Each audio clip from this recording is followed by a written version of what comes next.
Hello, I'm Paul Laney, the retired sheriff from Cass County, North Dakota, and the current vice president of national sales for Turnkey Corrections. And I'm Lauren Matthews, and I'm the current social media and contest specialist here at Turnkey. And you are listening to Jail Talk. Hey, if you like what we're doing, look below and like us. Well, hello, Lauren. Hello. How are you doing today? I'm doing pretty good. How are you doing? I'm doing pretty well. That's good. I'm doing pretty well. But I bet you're not really interested in how I'm doing with the guy we got sitting between us here. Not particularly. I'm pretty excited for this guy we have here today. I know you already kind of know him, Paul, but today was my first time meeting him, and he is awesome. So I'm just going to dive right into the bio because we have a lot to cover today. Now, he's been kind of a busy guy over the years, and I think our listeners are really going to enjoy the fact we've got him here. And you've done a couple things over the years, so why don't we tell them about that? All right. Jonathan Thompson is the executive director and the CEO of the National Sheriff's Association, the nation's preeminent nonprofit entity representing the interests of the 3,080 sheriffs in the United States and their deputies. Immediately prior, Mr. Thompson was a principal with Raffero Communications, helping organizations to plan and implement their communications strategies on a wide variety of public affairs, public relations, and government outreach endeavors.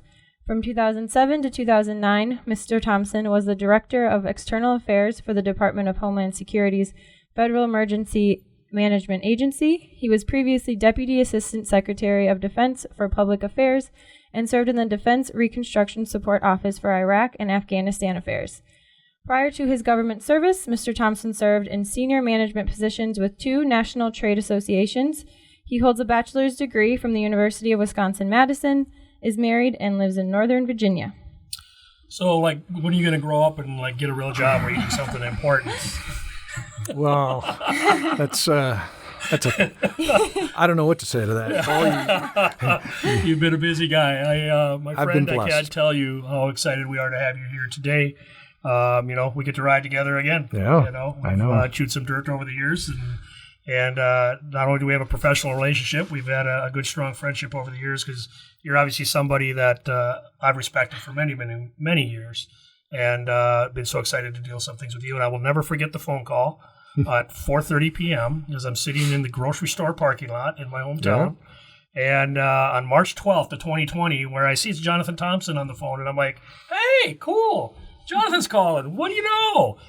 How little did I know he was going to change my life for the next few months a day. And, you called and said, hey, I'm asking basically for your permission to call Turnkey and see if we can borrow you back to the NSA world for a few years and ask me to be the incident commander of the COVID-19 coordination cell, where we've heard many, many times since then. And so, it was an interesting next couple of months. And like I said, a proud moment for me that I got to come back into the sheriff's world and work with you and work with the NSA team. And I think we did some pretty good things. You did. You did some amazing things. And it's humbling to be here. I have to be honest with you, Paul, because I have heard so many great things about this operation. And I've walked through, and I have to tell you, this is an amazing collection of people. There's a vision like I've never seen before. And I'm just deeply, deeply humbled to be here. And I thank you from the bottom of my heart. And we're honored to have you here. And I have to agree with you. When I left the sheriff's world years ago, I was looking at a whole different route in life.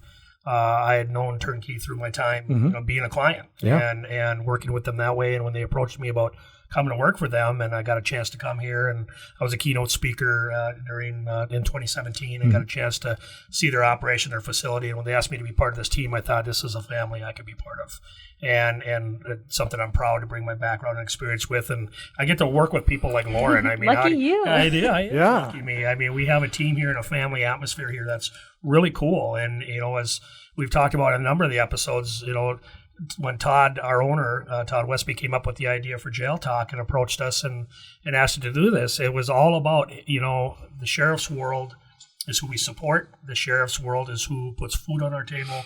And I want to give back. When I have Paul here, I mean, he has that background. He was an NSA board member. He was the, and so involved, and why I want to use you that way, and I want you to get back. And so this has been kind of a labor of love for Lauren and I. We have one, as you could tell, anytime you see us together, we have a lot of fun. It's like the wise old dude and the young go-getter, and she definitely keeps me on my toes, as I always joke. But we talk a lot of smack, but we have a lot of fun doing this because we get a chance to talk with people like you, and we get a chance to reach out into the sheriff's world and just give back. That's 100% what this is about. Like I said, you'll never hear us really talk about our business or our technology. We're not here to do that. That's another part of our life when we go back to work, when we're done. This is our chance to give back to the sheriff's world. And I think as our listeners and our audience have seen, the guests that we bring on, we want to have an impact, and we want each sheriff to be able to go back, or each jail administrator to go back and say, I want you to watch that episode of Jail Talk, because you're going to learn something, and we're going to make our sheriff's office a better place. And, I've known you a long time. The impact you've had in the sheriff's world is huge, Jonathan. I was a national board member when you were hired as the executive director, and I just saw the big turnaround that came. And you brought your experience into what we do and your background into what we do, and applied that all to making the voice of the sheriff stronger. And I got to live that with you. So for me, I like to tease you about you changing my life for 2 months. But when you called and said, we need your help, well, of course I'm coming. And it was pretty cool. Our owner, Todd, said, well, if we got you and they need you, you're going to them. And then you had me. And it was just a neat opportunity for me to help make a difference. And it's really cool here today and over the next 2 parts that we're going to do here and having you here is to allow you to show your wisdom and just explain what you got going on, because we can do that in half a part of that. Well, you've got a lot happening in the sheriff's world right now, and I bet you go home tired a lot at night. Once or twice a week, yeah. Well, we've been at this little thing called COVID for a while, as you both know all too well. But what is the current 2021 recommendations for sheriffs regarding COVID in their jails? Oh, wow, Lauren, that's a big question. I think, and I don't think this will surprise anybody that watches this, but there's a fairly high degree of COVID fatigue across the country, and I think that has huge risks associated with it, but it also has opportunities that we all have to begin to realize that wherever we are in the pandemic, right, and every locality is different. That with that fatigue comes those risks that I'm talking about, is that we have to recognize, and Paul, you might resonate with this. I mean, a question I ask a lot of sheriffs is, how often did you have to take your deputies out and go to the range and requalify, and what was that experience like? Obviously, our state post standards were once a year for qualification, but we also took our people out numerous times a year. We had minimum standards of 4 times a quarter, and then if you were in a specialty unit, you had to do a lot more. Yeah. So what was the number one message every time they walked into that range? Safety. Safety. That's 100% right. 100% safety. And when we look at the COVID and the parameters of how it's affected people, from asymptomatic response to some people to obviously death. 500,000 people are past, have gone, and there are really no words to explain that. That's a sad, sad situation. However, in that gamut runs a lot of illness and a lot of challenges and risks. So we have to remember that it's not complete, number one. Number two, that we're only in phase 2, 3, or 4, maybe. We don't know. We don't know how long this is going to unpack, or how long it's going to take to unpack. And that's an uncertainty.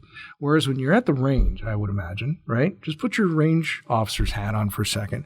You always treat that firearm as if it's loaded.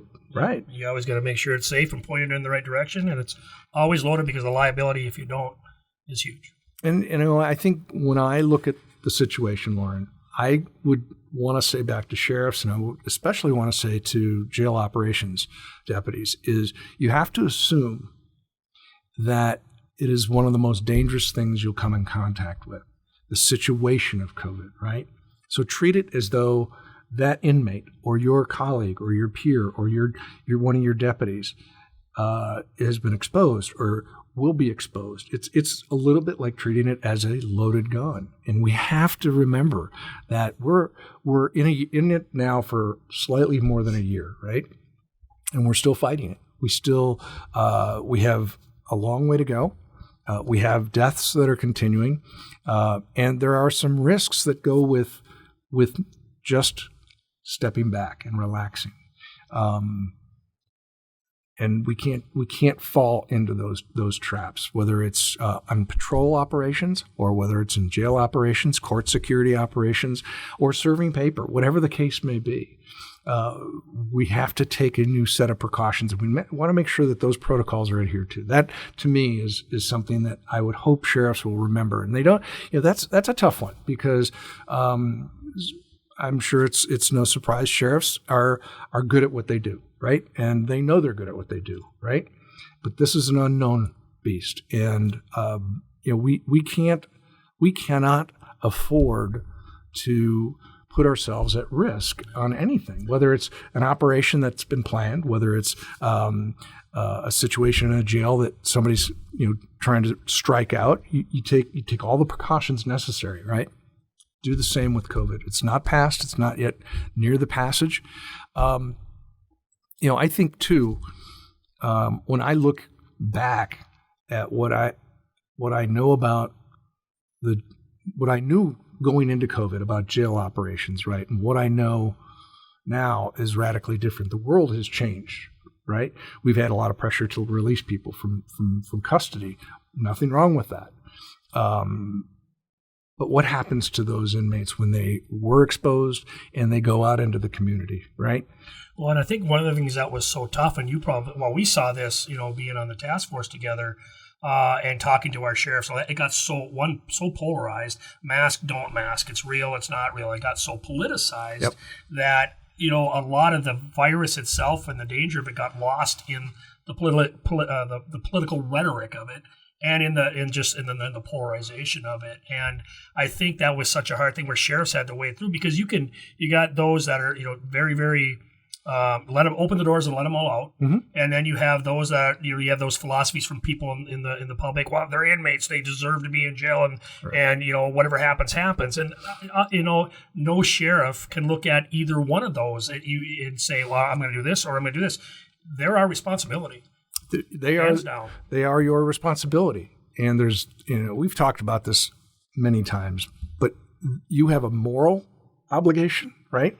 You have a legal and a constitutional obligation as well, right? Absolutely. And, I talk to people across that spectrum, and I've yet to find a sheriff say to me, "Oh well, we're just going to let that sick person go." That's not their philosophy. It isn't. That is, and if you do run into that sheriff, or you do run into that mentality, I would be stunned. I'd be deeply disappointed. But the point I'm making is that as they are your wards, absolutely, you can either take care of them now, you feed them, you put clothes on them, you make sure that they're healthy. Or you can sit in front of a federal magistrate and explain why you went wrong. What happened? How did this go wrong? And I don't wish that on anybody. And so I think when you ask me the number one related thing to COVID is I think at some point we know we'll work through it. We know as a country we have to pull together on this. However, take a step back. I would tell the people watching this, take a step back and say, am I being as vigilant today as I was a month ago, 5 months, 6 months ago, 7 months, 8 months, 9 months? Am I doing it the same way? Has the situation rendered itself to a place where I can relieve some of that stress? And I think too, as I talk to people in and around the country, I hear, one thing that's kind of ringing now is this communications, right? Well, you talked about that a lot, and that's one thing I was going to actually follow up with a question about that, because, we are COVID fatigued. We are COVID tired across this country. When you brought up, you saw both Lauren and I going, this is just a natural reaction. Like, I'm tired of wearing a mask. Mm-hmm. I'm tired of the restrictions. I'm tired of what is, but being tired doesn't matter. We still have to be vigilant. We still have to be there. And you talked about, I'd asked you at one point, what's one piece of advice you could give to sheriffs and jail administrators about that communication aspect within the jails? Because you've seen, that's one thing about your chair. You see sheriffs who become role models, and you see sheriffs who stand in front of that bench if they're cavalier. And so what's your advice to we have sheriffs and jail administrators watching, we have correctional officers watching, we have sheriff's deputies watching. What's your advice to them about, communication? Oh, law enforcement has a voice, and I put that voice in quotation marks. And I think what I would advise is ask yourself, how is your voice being received? And is it resulting in the actions that you want to attain from people? Number one. Let's remember, you've taken somebody away from their life, their family, probably their job. They're in your custody, your ward, as we talked about. It's a disaster for them. It's a crisis. Absolutely. And yes, they aren't there just for some good reason. They're there for legitimate purposes. And recognizing that you add the COVID on top of that, and it's, I think, an incredibly good opportunity for people to start asking themselves, especially in this time. I mean, Lauren, you're a bit younger than me, just a little bit. And how do we talk to one another? How do we get people to take action? What are the steps that we have to take? They're radically different nowadays, right, Paul, than even a short period of time ago. Absolutely. Right? So I want to encourage people, I think, understand what that vehicle of communication you're using. Is it getting the results you want? Are you measuring it too? That's the other thing. Metrics and communications aren't always hand in hand, but we do need to begin to understand. Okay, if we're leading a cadre down the hall and we say we're going to stop at that corner and we're going to wait, are they waiting? And are they using time to take advantage of the situation? Are they using the environments against the interests of the control deputies? Very possible. But at the same time, how are those deputies? I mean, those guys, those women, they're fatigued with COVID, right? Right. They've got to go home at night, and they know they're in a high-risk environment. That's draining beyond words. And I know you've probably talked to some of the experts on this. But, there's a we had lot Dr. that goes Miller, into that. somebody Kimberly Miller. well. Yeah, exactly. Was here on our first, our very first shows, because we felt it was so important to have that expertise in there, because, it's not just another day at the office. It hasn't been, it's already a high stress environment for our COs. And when they have to go into that environment, how are we communicating to them? What kind of word are we getting from administration to them in those environments? You're right about communicating to the inmates, the expectations, what's going on. You got to go further, and you got to dissect that. And she talked a lot about the impact on that. Dr. Silva was here a couple episodes ago, and she talked about some of the things they could do within the environment. And while we might be sick of COVID, and actually we're going to quit talking about COVID here in a little bit and get on to some other things when we have a guy like you here, we're going to cover a number of topics, but it's so vital that we do. And, at the end of the day, that responsibility is ours. The day we swore in and took that oath as sheriff, we said that, whether it's service to my community externally or how I handle that jail and run those in, run the jail and keep inmates safe, is our responsibility, and you can't shirk that. And nobody saw a pandemic coming. Nobody wanted this pandemic to come, but guess what? It's here. So we own it, and we have to deal with it. So yeah. Right. Well, I think it's true what you said. Communication is so important wherever you are, no matter what you're doing. But kind of moving on, Jonathan, what else are you seeing as a relevant topic for today's sheriffs? Well, I think it's relevant every year that I've been involved, and that's the office of sheriff is under attack. I think there's a lot of there are elements out there that are convinced that sheriffs operate without any oversight, that they're out doing whatever they want. And I always have to remind people they have the greatest oversight tools in this country, and that's the people. Every 4 years, their vote. That's their vote. Every day I went into work, I knew who I worked for. Yeah, and it wasn't necessarily the commissioners. It wasn't for a council. It was for the people of my county. Yeah, and that is something that is so critical. And I you and I have talked about this a number of times. We've sat in meetings, board positions, as we've seen the office of sheriff come under that attack that you're talking about. And it's what I challenge people to realize is, do you want to have that kind of control, or do you want a 5-person? That's the big difference between us and chiefs. I used to always ask, like, when I go speak at high schools or speak in civics groups, like, what's the biggest difference between me and a police chief? Mm-hmm. And some of them knew it. Well, you're elected. That's right. I'm elected. I'm not appointed. And I mean, obviously, we have thousands of police chiefs across the country do a phenomenal job every day. Oh, absolutely. But that balance that comes with the fact that the county sheriff is picked by the people is really strong balance. And there was a lot of times, I went forward because I had that confidence that I was elected by the 170,000 people of Cass County that said that's our guy. Mm-hmm. And I went forward sometimes with my knowledge, experience, and the mission that I believe they wanted me to accomplish, not necessarily what a board of 5 wanted to do. Now, I was blessed. I had great commissioners. We worked well together. And, I didn't always, so I had a different dynamic in that sense that we were all one Cass County team. But that should be reassuring, I would think, to the public. And yet we see across the country, They want to control the sheriff. They want to do some different things, and that's definitely concerning. Well, I think you touch on a lot of good points. I look at who the decision makers are, right? What are their responsibilities? But what experience do they have to make that decision, right? I didn't come from law enforcement. I worked with law enforcement. I worked with law enforcement all around the world, and the one thing about the sheriff is he can be getting gas in his cruiser, and he'll have 10 people that'll say, "Hey, Sheriff Steve, what's going on?" Absolutely. And they know you. Oh, they know you. And they want to know you.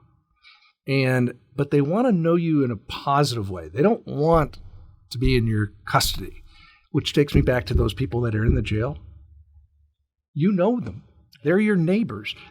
You may have grown up with them. You may have gone to school with them. And for your COs, it's even closer, I imagine, in many cases. And that's tough. So my point on the threat to the office of sheriff, you look at Seattle. I don't know if you saw this, Paul.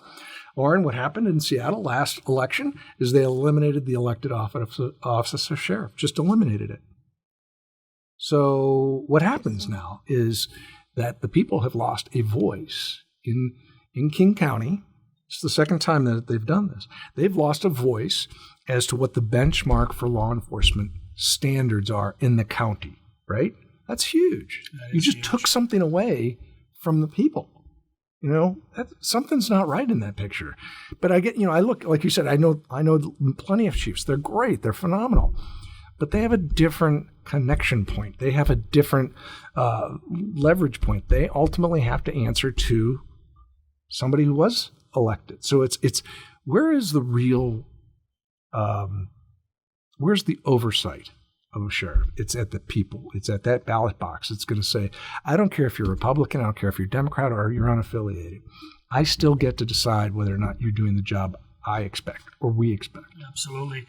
I went in every day knowing that I needed to deliver because there's that great big thing happening every 4 years called the election process. Right. And at the local level especially, I was blessed in North Dakota. We didn't have a partisan politics at the local level. So I didn't have to declare Republican, Democrat, Independent, Libertarian, any of the parties and I strongly feel this, while at the state and national level, I completely understand why that happens and, the two-party system and all, or the party system and all that. But at the local level is when you call 911, we don't ask if you're an R, a D, an I, an L. Right. We solve your problems. Right. When you walked into my office with an issue or a missing family member or a child addicted to drugs and you wanted my advice and my help from my people, I didn't ask what your party was. I didn't care because I think that's one of the things I knew. These are who I work for. These are the people that I work for, and they're paying attention. And at the local level, they do pay attention. And if they don't like what you're doing, they show you the door. And that's the way it should be. And I think when you lose that control and you lose that elected position, that's very scary. And we're starting to see more of that happening around the country. I would add one thing is that get involved. The viewers have got to get involved, right? Whether it's with their state association or with national. Obviously, we think both are critical because there are different issues at the state level and from the federal level. It's where you learn. It's where you share your knowledge and all that you experienced, you brought or you gained. Exactly. It allows you to cascade that information, allows you to learn on the job. And, what we expect of our members is to be involved, get involved, because we don't have the answers at the staff level. I certainly don't. As you can imagine, we need that guidance. We need that push and pull, and especially for people in the correction space, it's changing so fast, Paul. It's just we're seeing such a. And we'll talk. I'm sure. I hope we will about some of the issues we face. But still we've got a drug problem in this country. We've also got a mental health crisis in this country. So. We sort of have a lot to talk about, and I know we're kind of coming up close to the end of the first part here, and I'm really excited in part two. We're going to really dive even deeper into a lot of these different issues that impact the sheriff's world. But that I think that and people might say, well, God, that's a dramatic word, an attack on the sheriff's office. But when you see what's happening and how it's being delivered in some places, it really is an attack on the office of the sheriff. And I would caution whether it's our listeners that are sheriffs and that are or jail administrators, communicate to your public, get out there and help them realize how important your office is. And sometimes we're our own worst enemy because we might just think people understand it or realize it. But you can't live in a vacuum like that. You need to get out and communicate and get your word out. Make your office transparent. And when you get to go to those community events or you go to those, I used to get called to like the Lions Club or all the different service clubs that were out there. I would use that as my opportunity to make them understand and help them understand. I work for you. Why do you think I'm here today? I'm here today to communicate to you what I'm doing, why I'm doing it. Take questions right from, there might be 30 people in the room, but those 30 people talk to people who talk to people who talk to people. And my biggest advice to a sheriff was always be transparent. Be transparent who you are, what your office is about, and communicate to them how important it is that you stay in an elected position, that you do answer to the people, and that 5-person control doesn't come over you, because then politics do come into play a lot of the times. And that's a very dangerous path for us to go down. As you said, you start giving up that elected position, you start giving up control of who sits in that chair. That's right. And that's a scary place to be. And what decisions they're making and under what context they're making those decisions. What's the pretense of that decision? What's the nature of the human decision making underneath that? All of that changes. And, people say elections have consequences, and that's true. And I suspect we'll talk about that too. But I would say to our members and to our COs and others on the staffs that get involved. That's the most important thing, because if you're not involved and you're letting somebody else carry the weight for you, right? You can't do that. Everybody, even if it's 15 minutes a week, I need to read something that NSA or my state association put out. That's involved. That means you're staying connected to what we're talking about, what we're hearing, and then you got to give it back. So if you're taking for 15 minutes, give back 15 minutes. And I think one of the things that, and maybe whether it's with the public, whatever, when they think about these, state sheriff's conferences and the state meetings that happen and the national conferences that, it's just a great big party and they just go to have a good time and it's a junket to get away. And nothing's further from the truth. Oh, no. If you go to these state association meetings, a lot of work. Oh my gosh, it's a lot of work. And there's a lot of education there. When I went as a sheriff in my county, when I was a board member on the North Dakota board, and at one point when I was went through the chairs and ended up president of Dakota Territories board.